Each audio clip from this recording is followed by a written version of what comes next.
pessoal, beleza? Tudo bem? Tudo jóia com vocês? Voltamos aí para mais uma aula nossa aí do nosso CHC, o nosso curso de História completo para concursos vestibulares e também para militar. Exatamente isso. Estou aqui, como você pode observar aqui, uma raquete de exterminadora de mosquito pernilongo, porque tá cheio de pernilongo aqui. Ó, quer ver? O negócio agora parou de funcionar. Passou aqui agora, mas se vocês escutarem o estalo, não se preocupe, não é o vídeo, não é nada que tá caindo, é a raquete aqui matadora aqui, ó, de pernilongo. Cadê o pernilongo? Ninguém apareceu aqui agora para aparecer aqui, ó, nessa filmagem. Não, deve estar voando ali, ó. Deixa ele vir pra cá e tá vindo. Ele tá vindo. Não, ele voltou pra lá. Eu vou matar ele. Cadê você, meu filho? Aparece, vem cá, vamos bater uma conversa aqui. Esse raio de pernilongo tá mordendo aqui, gente. Se você mata um, aparece 10. Nossa. Então vamos continuar. A raquete tá aqui. Se acontecer um barulho aí, é o pernilongo que eu acabei de exterminar. O nosso curso é o quê? O nosso curso de história completo. Para quê? Para concursos vestibulares e também para militar. Como vocês sabem, meu nome tá aqui, ó. Vou sair daqui. Professor, ó, beleza? E o e-mail, historiacomp1@outlook.com. Vai abrir um troço aí que eu não sei se vai abrir. O Facebook, isto sai. O celular para mensagem, o 3291650267. Hoje nós vamos falar sobre o quê? História do Brasil, 85. Aula pedido. Governo provisório, parte 2. Iremos falar sobre igreja, centralização, café, política trabalhista, educação, tenentes e divisão da Revolução. Oh, meu Deus. Professor, por que você vai falar isso? Eu acho muito interessante. E também uma forma também de você entender que algumas partes da sociedade brasileira apoiaram essa Revolução de 30. Tranquilo? Igreja. O que nós temos que entender aqui primeiramente? Professor, a Igreja Católica aqui ela não é religião oficial. Exatamente isso. Mas é uma coisa muito interessante entendermos sobre parte de religião. Pessoal, vocês sabem que em países que o líder religioso ele exerce tanto uma liderança, né, como pode ser, uma liderança, uma força, uma intervenção religiosa, por ser o membro ali o cara da religião, o chefe da religião, e também, ao mesmo tempo, como sendo chefe da religião, ele também é chefe político. Ok, em alguns estados, países, nós observamos isso. Em países ditos laicos, né, ou seja, que não tem uma religião uma religião obrigatória, uma religião oficial, esses países ele tem a incumbência de quê? De proteger esses cultos, essas religiões que sejam passadas, e sejam cultuadas dentro do país. Beleza. É claro que tem suas ressalvas. Mas o que nós temos que observar aqui? A Igreja Católica, quando nós observamos o Brasil, não quero aqui falar nada de religião, mas vamos olhar o contexto histórico para podermos entendermos por que da influência da Igreja e o apoio da Igreja Católica. Quando nós observamos o Brasil de predominância católica, o maior país do mundo, né, o maior país do mundo na ligação entre que é o maior país com católicos, né, o catolicismo. Então, nesse caso, nós observamos o Brasil o quê? Um país católico. Logo, o pessoal que é do alto clero e tudo mais, do Brasil, eles não exercem, né? Eles não poderiam, assim, nesse caso, o país laico, exercer uma atividade política. Mas só que os nossos líderes políticos veem nessa grande massa católica tendo no Brasil uma forma também de ter votos. O que eu quero dizer com isso? Nada mais, nada menos que o líder católico, né, o líder da religião, o alto clero, né, do Brasil católico, ele exerce também um poder político. Por ser o quê? Uma massa de quê? De fiéis católicos. E na visão desses líderes políticos, né, desses governantes, é um grande ganho você ter uma aliança com a igreja. Por quê? São votantes. Nada mais, nada menos que a massa da população apoiou, nesse momento, a Revolução de 30. Tranquilo? E o que nós observamos? Um decreto de abril de 1931, dando o quê? O ensino religioso nas escolas públicas. Ou seja, o que eu quero dizer com isso? O governo federal, o governo central, com esse apoio da igreja, né, com manipulação dessa massa, dessa população, para apoiar o golpe, vai dar em troca o quê? O ensino religioso dentro das escolas públicas. Tranquilo, pessoal? E o marco desse elo, dessa associação, dessa aliança entre igreja e Estado, se dá através do quê? Do Cristo Redentor. Isso mesmo, inaugurado em 1931. Onde nós observamos o quê? Que é uma aliança uma significativa aliança entre Estado e Igreja. Beleza, pessoal? Passando agora para a parte da centralização, que é interessante. Nós já falamos dessa centralização, mas vamos tentar entender aqui agora. Junta poderes executivo, legislativos, fechamentos. O que eu quero dizer com isso? Essa centralização do poder, pessoal, começou em 1930. Não começou depois, não começou logo em 1930. Essa centralização do poder se abarca em quê? Nessa junta de poderes. Ou seja, quando Getúlio Vargas fecha o Congresso, fecha as Assembleias Legislativas e fecha as câmaras municipais, ele o que com isso? Ele quer levar para suas mãos tanto o poder, nesse caso executivo, que ele já tem, mas também o poder legislativo, que ele vai governar através de quê? Decretos. Tranquilo, pessoal? E nomeia, né, os governadores são demitidos e nomeia interventores. E esses interventores são uma forma de quê? Centralizar mais ainda o poder na mão de Getúlio Vargas. Pulando aqui, pessoal, tenentes. Quando eu falo que tenentes está ligado àquela centralização, é por causa de quê? A maioria dos interventores eram o quê? Tenentes de confiança de Getúlio Vargas. Ou seja, fazer parte do programa de nacionalização e reforma. Ou seja, os tenentes, com o golpe de 30, começam a fazer parte, eles que apoiaram, agora em troca fazem parte desse governo de Getúlio Vargas. Ou seja, dentro desse programa que esses tenentes tinha a parte da nacionalização e de reformas. Ou seja, essas reformas eram para quê? É necessário ter um governo forte e estável, ou seja, ter um governo centralizado. E nesse caso, os tenentes vão fazer muito bem isso, centralizando o poder nas mãos de Getúlio Vargas. Por quê?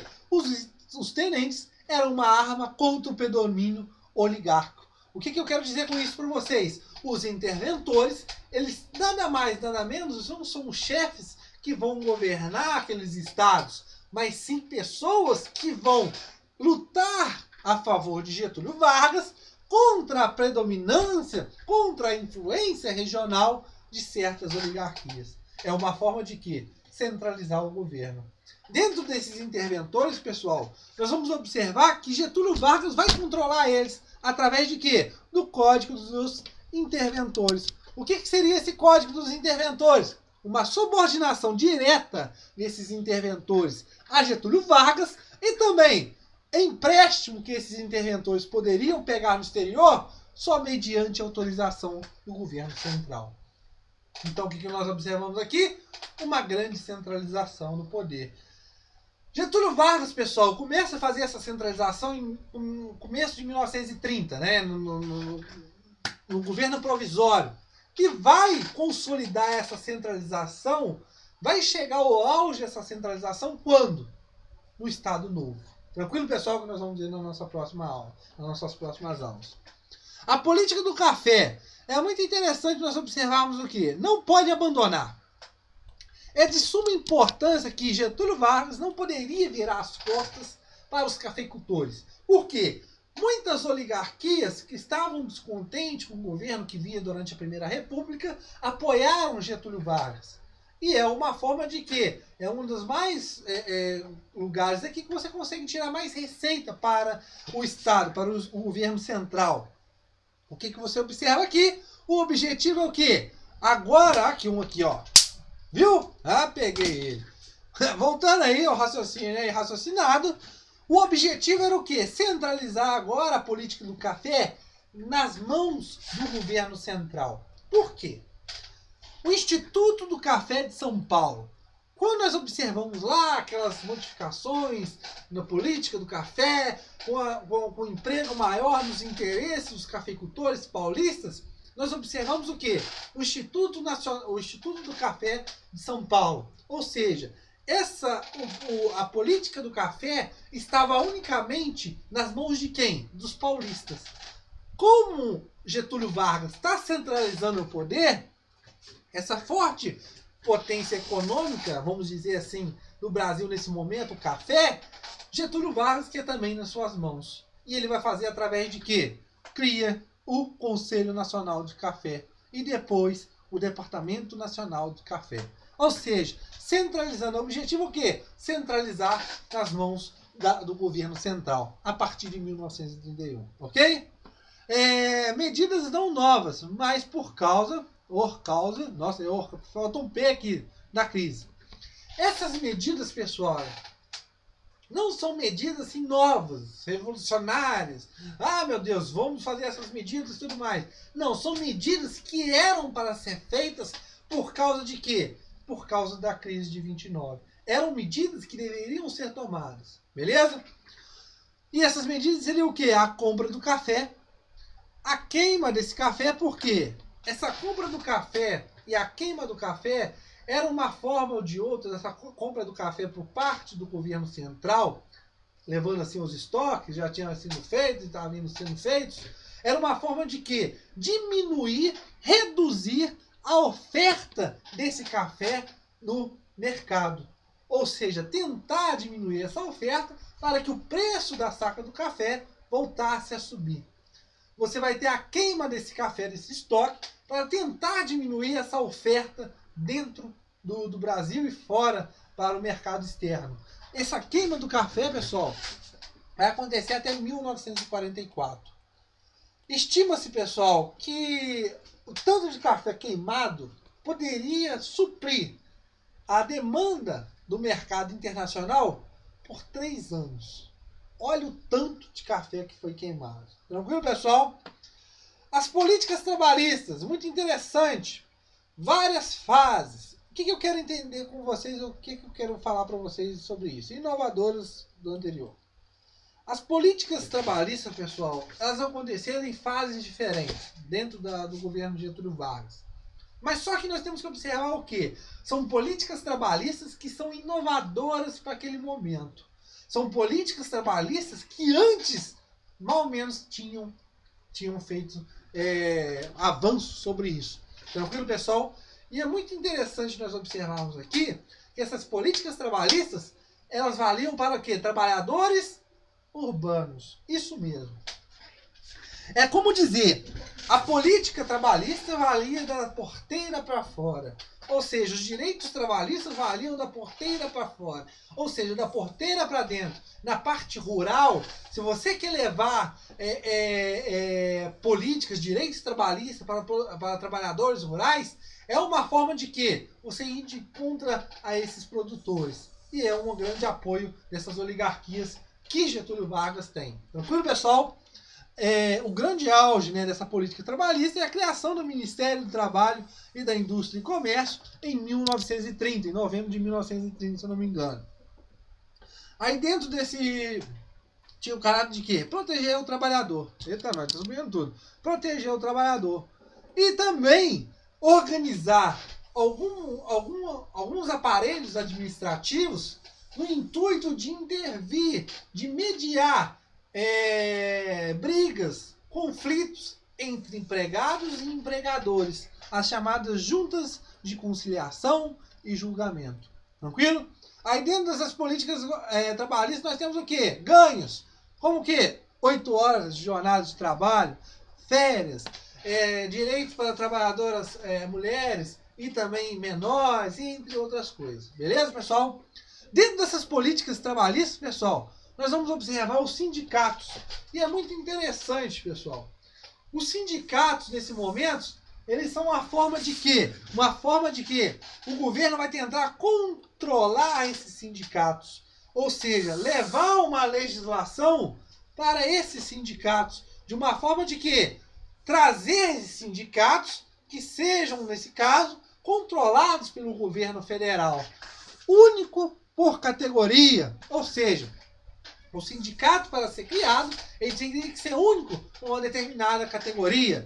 O reconhecimento. O que eu quero dizer com isso? Cumprimento de normas. Caso o sindicato teria que se entrasse numa legalidade, né, num reconhecimento, entrar em funcionamento, ele teria que cumprir entre outras normas, decretos, para ele poder viver. Tranquilo, pessoal? Não pressão populares e sim ação do Estado. Isso aqui é muito interessante, pessoal. Essa política trabalhista no Brasil, ela se deu não por pressões populares. O que eu quero dizer com isso? Esses ganhos, esses direitos, eles muitas vezes não deram assim uma recompensa por causa de protestos populares. Sim, foram concessões, foram direitos, mas dados sim por quem? Por uma ação do Estado. Não foi uma ação direta da população. Tranquilo, pessoal? E combate por empregadores. Claro que industriais, comerciantes que estavam ganhando poder, ganhando espaço, eles vão combater esses direitos que vão ser dados pelos trabalhadores. Tranquilo? Mas vão aceitar no mesmo momento. Educação. Pessoal, até 1930 nossa educação era uma coisa muito delicada. Muito delicada por causa de quê?